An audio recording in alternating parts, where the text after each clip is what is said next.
येत्या 22 जानेवारीला यापूर्वीसुद्धा मी कार्यक्रम घोषित केलेला आहे की 22 जानेवारीला आम्ही नाशिकला काळाराम मंदिरात जाऊन प्रभू श्री रामचंद्राचं दर्शन घेणार आहोत।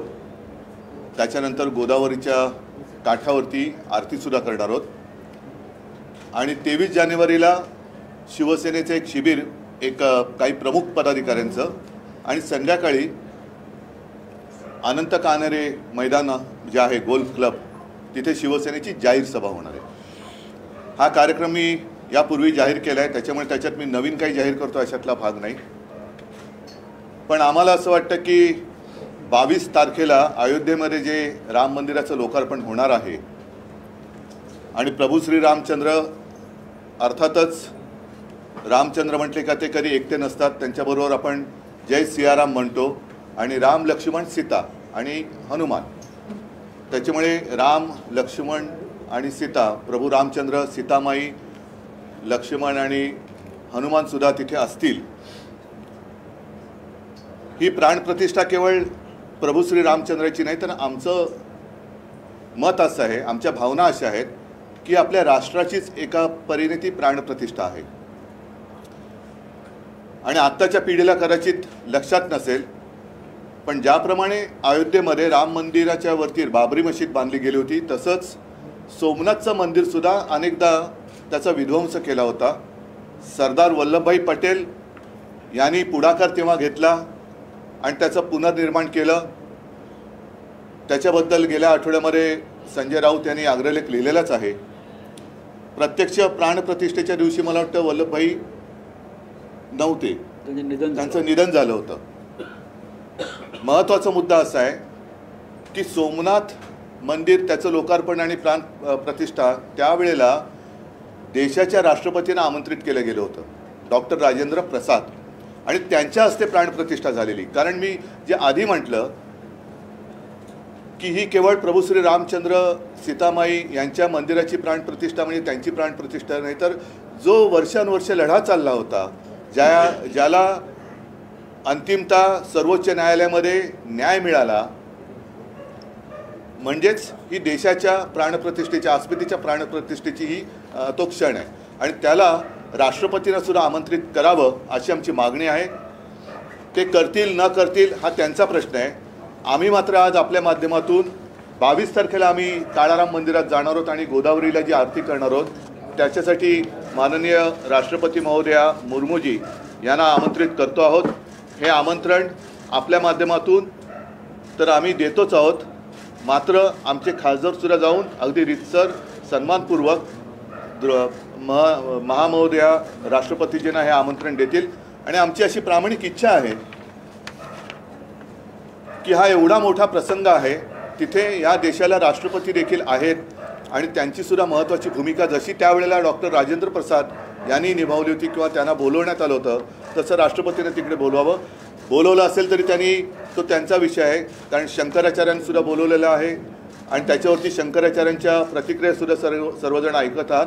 आम्ही मात्र याच्यात कोणतेही राजकारण न आणता आम्ही जो काही कार्यक्रम नाशिकला करतो आहोत, त्याच्यामध्ये राष्ट्रपती महोदयांना आज आपल्या माध्यमातून एक जाहीर आमंत्रण देतो आहोत। रीतसर आमंत्रणसुद्धा आमच्याकडनं त्यांना जाईल आणि त्यांनी तिथे यावं ही आमची प्रामाणिक इच्छा आहे। शंकराचार्यांनी विरोध दर्शवलेला आहे हिंदीमध्ये। आने वाली 22 जनवरी को अयोध्या में राम मंदिर का लोकार्पण होने जा रहा है और उसी दिन मैंने जैसे पहले जाहिर किया था कि हम मतलब शिवसेना नासिक में जाएंगे और नासिक में काळाराम मंदिर जो है वहाँ जाकर प्रभु रामचंद्र सीतामाई का दर्शन करेंगे और उसी शाम जो गोदावरी नदी है वहाँ से कुछ मिनट 4-5 मिनट पर की दूरी पर है, तो वहाँ जाकर हम शाम को आरती करेंगे। और हम चाहते हैं कि ये जो कार्यक्रम है सिर्फ रामलल्ला की पूजा नहीं है। अयोध्या में जो मंदिर का निर्माण होने जा रहा है तो सिर्फ रामलल्ला या सीतामाई की प्राण प्रतिष्ठा नहीं, हमारे देश की अस्मिता की प्राण प्रतिष्ठा होने जा रही है। और जैसे सोमनाथ मंदिर के बारे में हमने सब सुना है, पढ़ा है और गूगल पर भी है, उस वक्त के तत्कालीन राष्ट्रपति महोदय डॉक्टर राजेंद्र प्रसाद जी के कर कमलों से उसकी प्राण प्रतिष्ठा की गई थी। हम तो चाहते थे या चाहते हैं आज भी वैसे ही वहाँ अयोध्या में राम मंदिर का लोकार्पण राष्ट्रपति जी के कर कमलों द्वारा होना चाहिए। लेकिन वो अलग बात है, राजनीति में मैं नहीं जाना चाहता हूँ क्योंकि एक पवित्र क्षण है। हम तो दिल से महामहिम राष्ट्रपति महोदया को आमंत्रित करने जा रहे कर रहे आपके माध्यम से एक आमंत्रण दे रहे, और हमारे सांसद हैं और जो भी मतलब सांसद है नेता है वो वहाँ जाकर उनको ठीक से आमंत्रित भी करेंगे। उद्धवजी पण अशी माहिती मिळते की राष्ट्रपतींना आमंत्रण आहे सोबतच, तसं शंकराचार्यानं पण आहे, पण राष्ट्रपती जसं मी म्हणून हा उल्लेख केला की त्यावेळेला राष्ट्रपतींच्या हस्ते प्राणप्रतिष्ठा केली गेली होती, तशी राष्ट्रपतींच्या हस्ते तिकडे व्हावी अशी आजही आमची मागणी आहे आणि तिकडनं ते केल्यानंतर ते नाशिकला येऊ शकतात। पण राष्ट्रपती जसं शंकराचार्यानं बोलवलं, शंकराचार्यांचा आत्ता आपण जो मुद्दा काढला त्यांनी सांगितलं की आम्ही फक्त टाळ्या वाजवायला जाणार का, आता त्यांचा प्रश्न आहे। कारण जर आपण हिंदू धर्म आणि हिंदुत्व मानत असू तर ज्याचं काम आहे त्यांनी केलं पाहिजे। राजकारणी जी लोक आहेत, नेते लोक आहेत, त्यांनी बाजूला बसलं पाहिजे, आमची काही हरकत नाही आहे, बाजूला बसावं।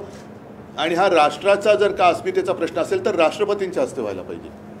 उद्धवजी शंकराचार्यांचा मुद्दा उपस्थित केला तर 4 पीठांपैकी 2 पीठांच्या शंकराचार्यांनी काही मुद्दे उपस्थित केले। त्यांचं म्हणणे आम्ही मोदी विरोधी नाही, पण ज्या पद्धतीने हे उद्घाटन होतं आहे, मंदिर पूर्ण नाही तरी उद्घाटन होते ते शास्त्र। बघा, मी काही पंडित नाही आहे, मी कडवट हिंदू आहे, कडवट हिंदुत्ववादी आहे आणि राम मंदिर व्हावं ही इच्छा ज्या लाखो करोडो हिंदूंची आहे तशीच माझी पण आहे। त्याच्याबद्दल शिवसेनेचं योगदान म्हणा, हिंदू हृदय सम्राट शिवसेना प्रमुखांनी त्यावेळेला घेतलेली एक भूमिका म्हणा, ही जनतेला माहिती आहे। आणि म्हणून मला असं वाटतं की आता यातले जे काही शास्त्रानुसार काही मुद्दे आहेत ते मला माहिती नाही, त्याच्यावर मी बोलू नये। कारण काही जणांना सवय असते की माहिती नसलं तरी ठोकून बोलायचं, तसा मी त्यातला मी नाही आहे। जर शंकराचार्याने काही त्याच्यामध्ये शास्त्राप्रमाणे मुद्दे उपस्थित केले असतील तर ते तिथल्या न्यासाने आणि त्यांनी ते पाहावे। ते माझं क्षेत्र नाही, तो माझा प्रांत नव्हे। ते ठीक आहे, राम मंदिराचं काय आहे का मराठीत प्रश्न होता की मोदींनी म्हटलं आहे की 22 तारखेला संपूर्ण देशात दिवाळी सणाप्रमाणे हा सोहळा साजरा व्हावा, आपली काय प्रतिक्रिया की? माझ्या मते त्या क्षणी दिवाळी साजरी करायला हरकत नाही, पण ती दिवाळी साजरी केल्यानंतर देशाचं जे काही दिवाळं काढले यांनी त्याच्याबद्दल सुद्धा चर्चा होणं गरजेचं आहे। त्याच्यामुळे दिवाळी साजरी जरूर करा, कारण राम मंदिर निर्माण होतं आहे, पण राम मंदिराचं निर्माण केल्यानंतर जे दिवाळं वाजलेले आहे गेल्या 10 वर्षात त्याच्यावरती सुद्धा खुलेआम चर्चा झाली पाहिजे। मग ती चाय पे चर्चा करा, बिस्किट पे करा, फरसाण पे करा, शेव फाफडा पे करा, कशावरही करा, पण चर्चा होऊ द्या, डोकळ्यावरती चर्चा करा। उद्धव साहब, जो शंकराचार्य जी है वो कह रहे हैं कि अधूरे मंदिर है में पूजा करना ठीक नहीं, शास्त्र की फिर आपने। इसलिए मैंने कहा कि मैं कोई पंडित नहीं हूँ, मैं भक्त जरूर हूँ लेकिन देशभक्त हूँ, अंधभक्त नहीं हूँ। और अंधभक्त हो तो मैं देशभक्त हूँ, देश का अंधभक्त हूँ। शास्त्र में मैं नहीं जाना चाहता। राम मंदिर होना चाहिए, मेरे पिताजी की भी इच्छा थी, हमारी सबकी है, आपकी भी है, और राम मंदिर का निर्माण होने जा रहा है। आनंद का क्षण है तो खुशी तो मनानी चाहिए, लेकिन शास्त्र में क्या लिखा है और उसके अनुसार कैसे होना चाहिए, एक सलाह मशवरा होनी चाहिए, सलाह मशवरा होनी चाहिए। और मैं मानता हूँ जो भी जिसने किसी ने ये मुहूर्त या तारीख तय की होगी तो उन्होंने जो पंडित है उनके साथ सलाह मशवरा की होगी। अन्यथा शंकराचार्य जी जिसको हम मानते हैं, शंकराचार्य मानते हैं, उनकी सलाह लेने की आवश्यकता थी और आज भी अगर हो सके तो लेनी चाहिए। उसमें कमी, इसमें कोई ऐसी बात नहीं है, अहंकार की क्यों है बात। अगर कुछ अच्छी बात करने जा रहे हैं तो सब कुछ अच्छा होना चाहिए। खैर वो तो बात शास्त्र की रही, उसमें मैं नहीं जाना चाहता। जैसे मैंने कहा मैं कोई पंडित नहीं हूँ, मैं तो राम भक्त हूँ, देशभक्त हूँ, और राम मंदिर होने जा रहा है उस वक्त तो और दिवाली मनाई जानी चाहिए, और इसलिए तो हम राम मंदिर में जा रहे हैं। शाम को गोदावरी के किनारे पर हम आरती भी कर रहे हैं। सिर्फ दिवाली मनाने की बात प्रधानमंत्री कर रहे हैं, उसके बाद मराठी में जो कहते हैं दिवाड़, उसके ऊपर भी बाद में चर्चा होनी चाहिए। वो चर्चा चाहे आप चाय पे करो, कॉफ़ी के पे करो, लस्सी पे करो, ढोकले पे करो, शेव फाफड़ा पे करो, फरसाण पे करो, मुझे कोई एतराज़ नहीं है। सर काल कार सेवकांची बैठक झाली सेना भवनला, त्यांना देखील सर्वांना नाशिकसाठी आमंत्रण देण्यात आलं आहे. हो. 1992ला जे कार सेवक हो. होते त्यांनी काही फोटो देखील दाखवले. ते म्हणजे त्या फोटोवर शिवसैनिकच दिसत आहेत जे बाबरीच्या मस्जिदीवर होते. नक्कीच, आणि त्यांचं योगदान मोठं आहे, त्यांना विसरता येणार नाही. त्याच्यामध्ये अनेक कारसेवक आता दुर्दैवाने आपल्यामध्ये नाही आहेत, पण सुदैवाने जे आपल्यामध्ये आहेत त्यांचा तो गौरव आहे. कारण त्यांनी जर का ते धाडस केलं नसतं तर आजचं राम मंदिर झालं नसतं. कारण आज ते ज्या काय घुमटावरती झेंडे लावणारे आहेत ते चढू शकले नसते जर हे तेव्हा घुमटावरती बाबरीच्या चढले नसते तर. त्याच्यामुळे झेंडे लावायला अनेक येतात, पण जेव्हा लढण्याची वेळ असते तेव्हा आपण कुठे होतात हा प्रश्न, त्याचं उत्तर कोणाकडे नाही. आज जे तिकडे झेंडे लावतात त्यांच्याकडे. उद्धवजी पंतप्रधानांनी तारीख जाहीर केली 22 तारीख आणि त्यानुसार उद्घाटन होतं आहे. पण तुम्ही कधी जाणार आहात राम मंदिर आणि श्रीरामाच्या दर्शनाला? राम मंदिराच्या लोकार्पणाचा मुहूर्त त्यांनी केलेला आहे. मी यापूर्वी सुद्धा अनेकदा सांगितलेलं आहे की राम मंदिर जेव्हा निर्माण झालेलं नव्हतं त्यावेळेलाही कोणी न सांगता आम्ही स्वतःहून 2 वेळा तिकडे गेलेलो आहे. आणि मी तर असं म्हणेन, त्याचं श्रेय मी घेत नाही आहे, पण राम मंदिर हा मुद्दा थंड बस्त्यामध्ये जेव्हा पडला होता, राम मंदिर होणार की नाही, तेव्हा शिवसेनेने घोषणा केली होती पहिले मंदिर फिर सरकार. आणि शिवतीर्थावरच्या दसरा मेळाव्यामध्ये मी जाहीर केलं होतं की तो नोव्हेंबर महिना होता, मी अयोध्येला जाणार आणि जाताना शिवजन्मभूमीची माती घेऊन मी राम जन्मभूमीला गेलो होतो. तुम्ही माना अथवा नका मानू, पण शिवजन्मभूमीची माती तिकडे घेऊन गेल्यानंतर 1 वर्षाच्या आत कोर्टाने निकाल दिला आणि तो राम मंदिराच्या बाजूने दिला. त्याच्यामुळे माझ्या मनात जेव्हा प्रेरणा येईल तेव्हा मी जाणार आहे नक्की, कारण ती काही कोणाची खाजगी मालमत्ता नाही आहे आणि प्रभू रामचंद्र हे सगळ्यांचे आहेत. त्याच्यासाठी एक प्रतीक म्हणून आम्ही ज्याला एक वेगळी पार्श्वभूमी आहे अशा काळाराम मंदिरात जातो आहोत. अयोध्येला मी 2दा गेलो, मुख्यमंत्री झाल्यावरती सुद्धा गेलो होतो आणि या नंतर सुद्धा एकदाच कशाला, ज्या ज्या वेळेला माझ्या मनात येईल त्या वेळेला जाईल. तो जी आपने सवाल उठाया था कि राम मंदिर के लिए कोई विशेष कानून नहीं बनाया, तो उस पर देवेंद्र जी कह रहे हैं कि तत्कालीन जो कांग्रेस सरकार थी वो कांग्रेस सरकार ये किसने कहा? देवेंद्र फडणवीस जी। उनका क्या संबंध है इससे? उनकी उम्र कितनी थी उस वक्त? तो छोड़ो बात. उन्होंने कहा कि कोई आपके आज के शिवसेना जैसे आप कह रहे हो, कह रहे कि शिवसेना की कोई नेता नहीं। देखो, उनका अज्ञान दूर करने के लिए दूर करना मेरा काम नहीं है. वो कुछ लोग ऐसे होते हैं कि अज्ञानी होते हैं, तो उनको ठीक से गुरु मिलना चाहिए, तो उनको अच्छा गुरु मिले, ये मेरी प्रभु रामचंद्र की काम है. मैंने कल इस बारे में जवाब दिया. एक मिनट मैं बोलतो. जो बोल रहे हैं कि शिवसेना का योगदान क्या है, मिस्टर फडणवीस एक लॉयर है, वकील है. हाँ, जाइए लखनऊ में जो स्पेशल कोर्ट बना था बाबरी के बाद, उसमें चार्जशीट में सभी आरोपियों के नाम दिए हैं. लगभग 1000 से भी ज़्यादा आरोपी हैं. उसमें ज़्यादा से ज़्यादा नाम शिवसेना नेता और शिवसैनिकों के हैं, ये ऑन रेकॉर्ड है. अडवाणीजींना पण ते आमंत्रित करत नाही आहेत. आणखीन काय बोलायचं? तुम्ही काय बोलता? काल पंतप्रधान मुंबईमध्ये आले होते, अटल सेतूचं उद्घाटन केलं, पण त्याच्यात अटलजींचा फोटो कुठे होता? आता सुद्धा मला थोडी चिंता आहे की राम मंदिरात रामाची मूर्ती असेल ना बाबा. श्रेयवादाची लढाई सुरू. नाही, म्हणजे सांगता येत नाही कोणाची मूर्ती लावू शकतील. कारण काल अटल सेतू, नाव अटल सेतू, पण अटलजींचा फोटोच नाही. त्याच्यामुळे राम मंदिराचं निर्माण करताना निदान एवढी कृपा करा की त्या मंदिरात स्वतःची नव्हे तर प्रभू रामचंद्राची मूर्ती लावा.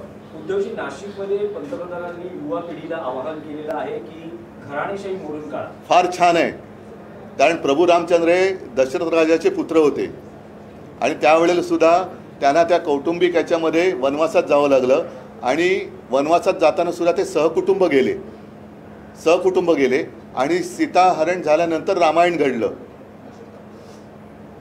आणि महत्त्वाचा मुद्दा, आज मी जिथे चाललेलो आहे तो कल्याण लोकसभा आहे, त्याच्यामध्ये गद्दारांची जी घराणेशाही आहे त्याच्याबद्दल प्रधानमंत्री बोललेच नाहीत.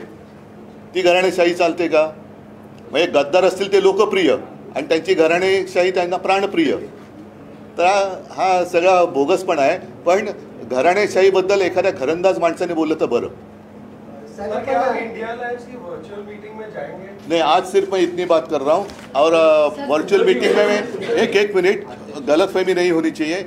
शायद मैं वर्चुअल मीटिंग पर उपस्थित नहीं रह सकूँगा क्योंकि आज का मेरा जो प्रोग्राम है वो पहले से ही अरेंज किया हुआ था और मैं घूमने वाला हूँ आज तो घूमते घूमते बात करना ठीक नहीं। तो कल ही मैंने बता दिया है कि शायद मैं आज ज्वाइन नहीं कर सकूंगा, तो इसमें कोई गलतफहमी की बात नहीं होनी चाहिए। उद्धवजी विधानसभा अध्यक्षांनी जो निकाल दिलेला आहे ते नंतर बोलू, त्याच्याबद्दल आम्ही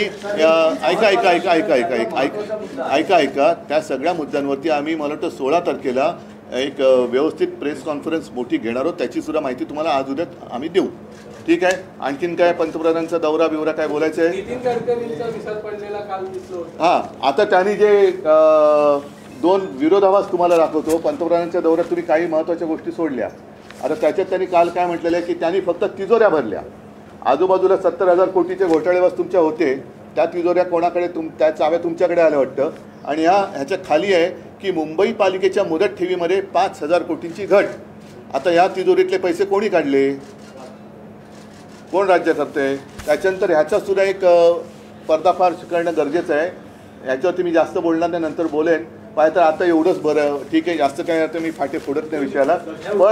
पण पुन्हा सांगतो की आम्ही एका पवित्र भावनेने देशाच्या महामहिम राष्ट्रपतीजींना 22 तारखेचं आमंत्रण देत आहोत। त्यांनी तिकडे यावं, त्यांच्याच हस्ते ती पूजा आम्ही करू। आम्ही पाहिजे तर कोणी त्या फोटोमध्ये येणार नाही, त्यांचा एकट्याचा फोटो येईल। पूर्णपणाने एका पवित्र भावनेने देशाच्या राष्ट्रपती म्हणून आम्ही त्यांना महत्त्व देत आहोत, आमंत्रण देत आहोत। आणि राष्ट्रपती म्हटल्यानंतर त्याचा मान पान सगळं जो काय आहे तो तसा देशाचे ते राष्ट्रपती आहेत तसा तो राखला गेला पाहिजे। गर्दीतल्या एक असं आम्ही करणार नाही आहोत, ठीक आहे? त्याचा आणि अयोध्येचा काही संबंध नाही। मी सांगतो ना, आता तेवढं 16 तारखेला या ना, मग आता सगळं बोलून टाकलं की 16 तारखेला आम्ही हे बोलणार आहोत, तुम्ही या। चलो, धन्यवाद। हां, जय हिंद, जय महाराष्ट्र। आणि तुम्हाला सकाळी आल्याबद्दल आभारी आहोत। आणि पत्राची कॉपी मी तुम्हाला देत आहे, कृपा करून आपण आपल्या माध्यमातून जनतेला दाखवा। धन्यवाद, जय हिंद।